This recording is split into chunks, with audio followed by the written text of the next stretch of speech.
Hey, what's up, everybody? I'm gonna do another math lesson today, and the math lesson is going to be about solving one-step single variable equations. This is kind of give or take.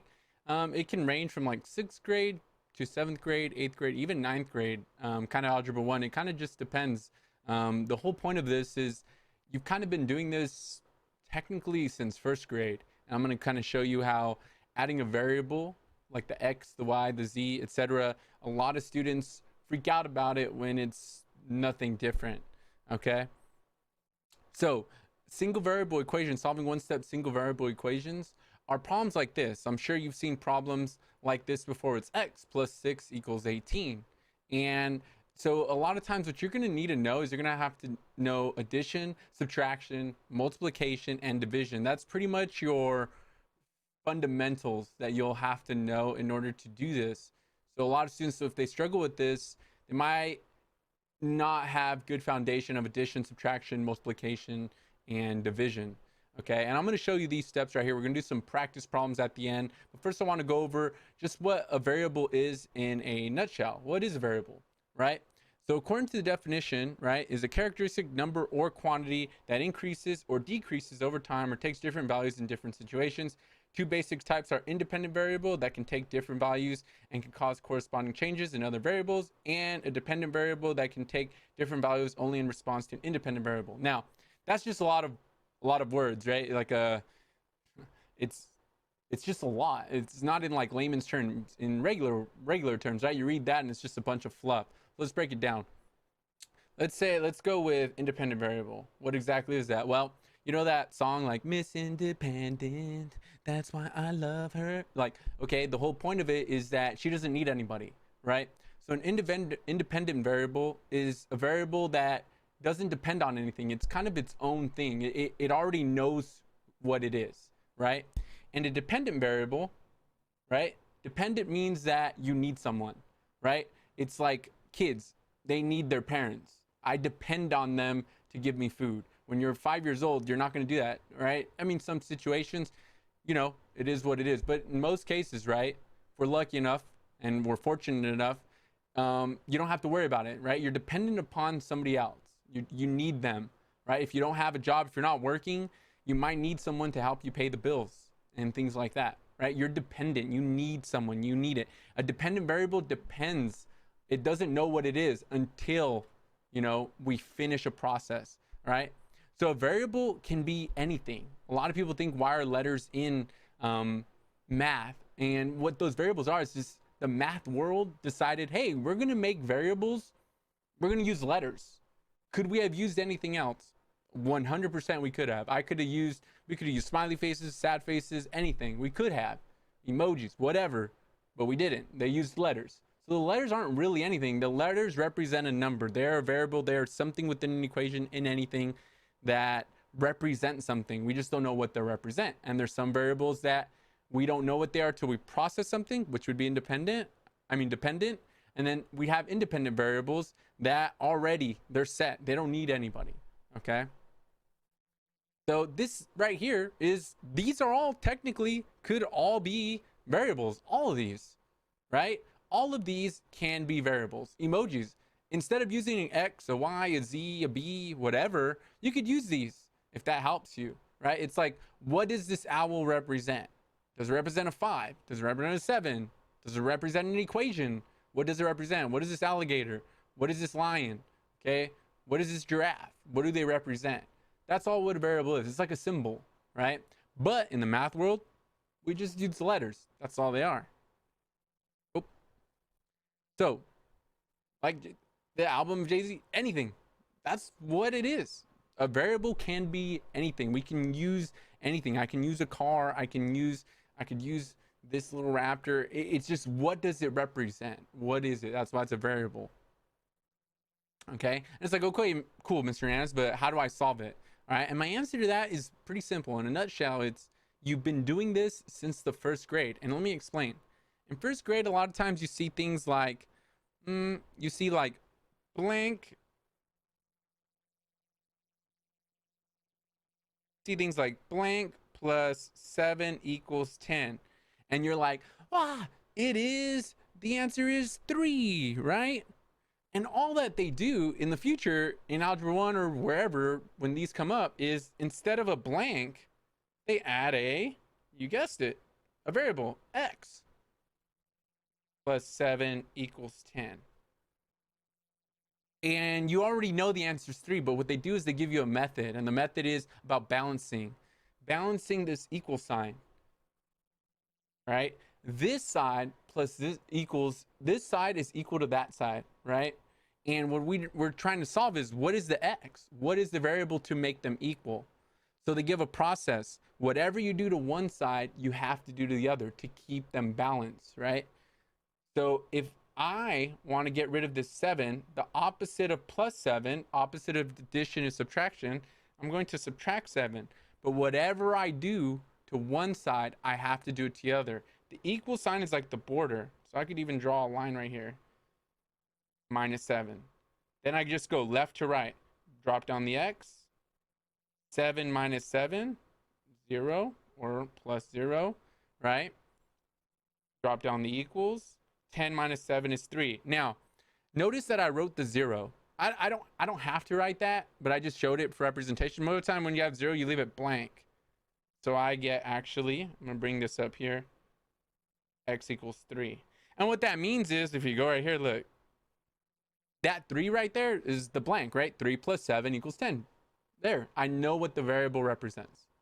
That's all solving single variable equations is. It's doing like the opposite of something, and then it gets a little more difficult, and I'll show that at the end as well. All right. Now, I also wanted to touch base about how do you go about solving math problems. Now, in order to solve math problems, a lot of people, they get stuck, and then they just give up. So I developed four steps that you have to do. The first step that you have to do, it's kind of like race. If you're a teacher, you would understand what I'm talking about with race, but you have to read, right? You read the problem, right? X plus 3 equals 10. Read it. Okay. Now, the next step, after you read something, you legitimately read it, you have to understand it. Right? So you have to read it and you have to say, what part do I understand? Okay, what am I trying to solve? What are they asking me to do? Am I solving for the x? Am I solving for this variable? All right? What am I solving? You have to understand it, just like anything, right? If you don't understand something, you can't solve it. You have to figure out what pieces, right? And if you don't understand a certain part, that's when you ask. You're like, okay, I'm at my limit. Now I have to figure out what do I need? What can I ask? Okay, the worst thing you can do is ask your teacher, I don't get anything. Because if you don't understand anything, now it's like, okay, well, there has to be something. Tell me where, right? So you have to read it. Where do you not understand it? Okay, and that's when you ask, okay, I don't understand this part. I get this part, but I don't understand this part. Okay, now if you understand all of it, then you plan. Now you start planning. Okay, what am I going to do to solve the problem? You have the building blocks. Okay, this piece, this piece. I'm going to now subtract this 7 because of this. I'm going to move this over here because of that. Every single step that you do, you have to say, I'm doing this because blank, because of this. All right, I'm doing this because of this. I'm doing this because of this. If you don't do that, right, if you ever go to a step and you can't say why you're doing it, you're guessing. And now you have to ask a question, right? I don't know why I'm doing this. I know I have to do this, but I don't know why, right? That's when you know you need to ask, okay? And then once you do your plan, you execute it, right? A lot of times what happens is your plan is correct, you just mess up. Like, oh, I subtract 7 and then you did 7, 10 minus 7, you put 2. You did nothing wrong there. It's an arithmetic mistake. You just made a silly mistake where you just made a mistake. You failed in your execution of the plan, okay? And that happens in anything. It can happen in video games. I have a plan, didn't execute it. The plan worked. It was the right plan. I just didn't execute. I didn't do my job correctly, okay? Now we're going to do a couple practice problems, all right? The first one right here, it's a little covered up, but it's x plus 7 equals 19, all right? I'm going to draw in red. So, again, notice it's a positive 7. The equal sign is like my border, okay? The equal sign is my border. So, I'm going to draw an arrow. I'm going to bring that down, right? Always bring down my border. Now, the opposite of plus 7 would be minus 7. And whatever I do to one side, I do to the other. Now I'm going to go left to right. I didn't do anything to the x, so I bring it down. So x. 7 minus 7, 0. I'm going to leave it blank because it's 0. Equals 19 minus 7, 12. So I get x equals 12. I'm done. And we can check it. 12 plus 7 equals 19. 19 equals 19. I'm done. Now, could I have used anything else besides x? Sure. All right. Could I put blank plus 7 equals 19? Sure. What's my blank? The blank's the variable. Okay. Y minus 10. Now for this one, I'm going to use blue. Now, notice this time it's a minus. I'm reading it. Y minus 10 equals 32. Okay. I read it. Now, do I understand it? Yes. It's asking me to solve for y. What minus 10 equals 32? Good. What's my plan? My plan is I'm going to balance both sides. I'm going to get the y by itself. In order to do that, or the variable, in order to do that, the opposite of minus 10, I need to add 10 to both sides. Because whatever I do to one side, I do to the other. Bring down the equal sign. So left to right, y minus 10 plus 10 cancels out 0 equals 32 plus 10 is 42, and I am done. And I can check it. 42 minus 10 equals 32. I'm done. Okay. Now this next one right here, notice it says 2x equals 12. Now, the number in front of an x, technically it's called a coefficient. Okay, the coefficient of this variable is 2. Now, there's an imaginary little dot right here. That means multiply. Whenever a coefficient is in front of a variable, or a letter, I guess, but a variable, it means multiplying. The opposite of multiplying is dividing. So what do I have to do? I need to get that x by itself. I need to find that variable. I need to know what it is. 2 times what equals 12. So I read it. I understand it.